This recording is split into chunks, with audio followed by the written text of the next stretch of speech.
So it's Tuesday. We're going to continue our series this day in Holy Week history with Tuesday of Holy Week.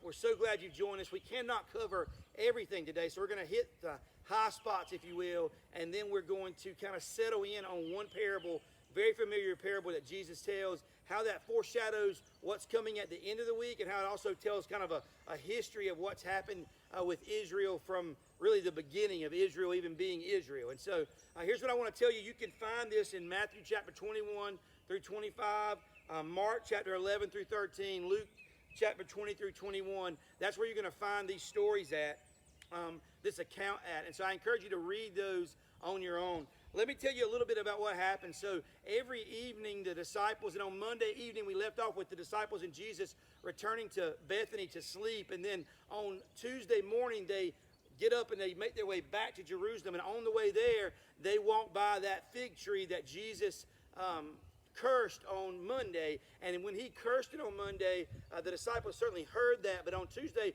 they can't miss the fact that it's withered up from the roots on up. And so that fig tree is withered. And so that's symbolic of what we talked about yesterday, because it did not produce fruit.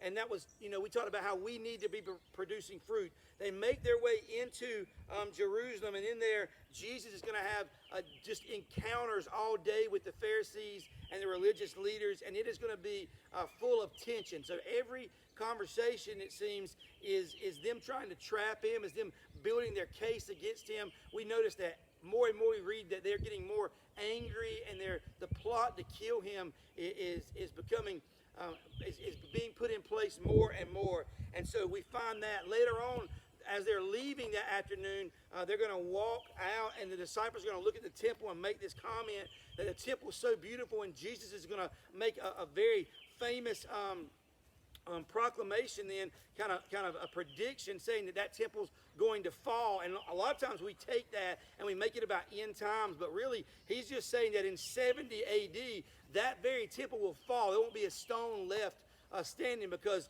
it's going to be demolished when Rome destroys Jerusalem. And so we're going to see that they're actually going to see that. He actually makes a comment there. Some of you will still be alive when this happens, and some of them were alive to see that temple fall.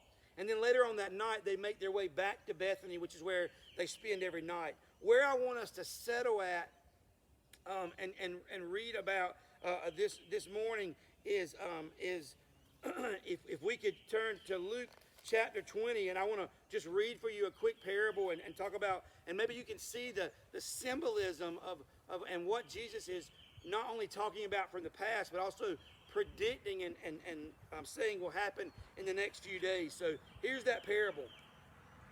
Now he began to tell the people this parable.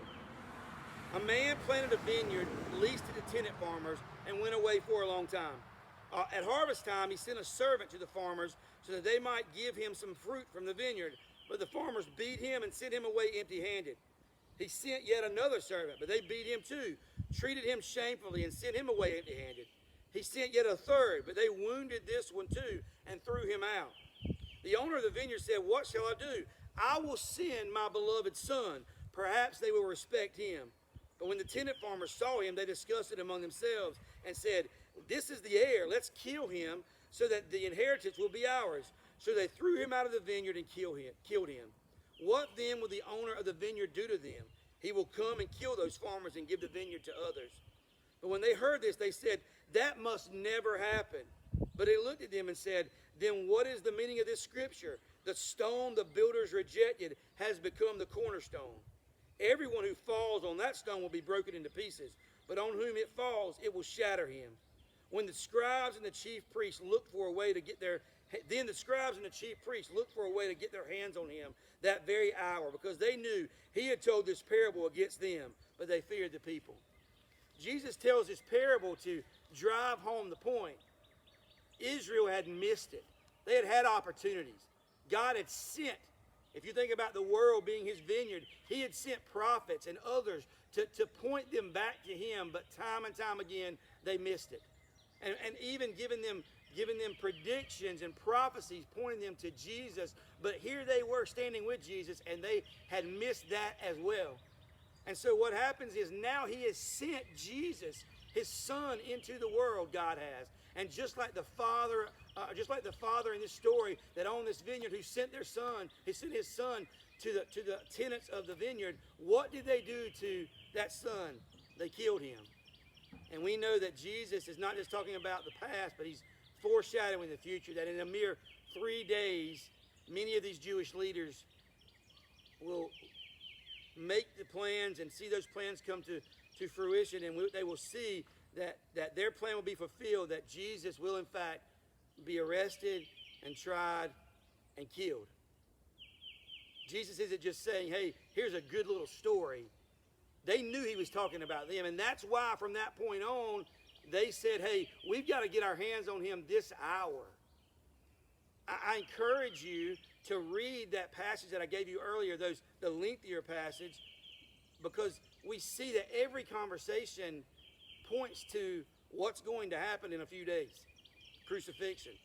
Much of it points to the resurrection as well.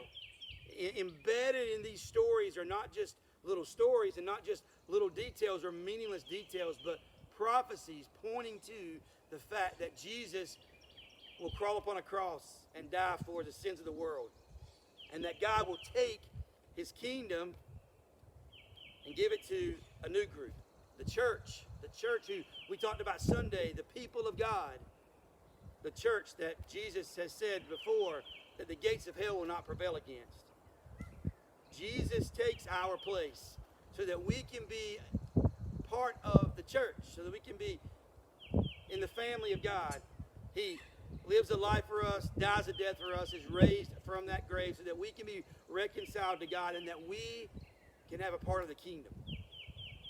And we read that in these stories of Holy Week. All of this, every single detail, is part of God's perfect plan to send His Son to take our place.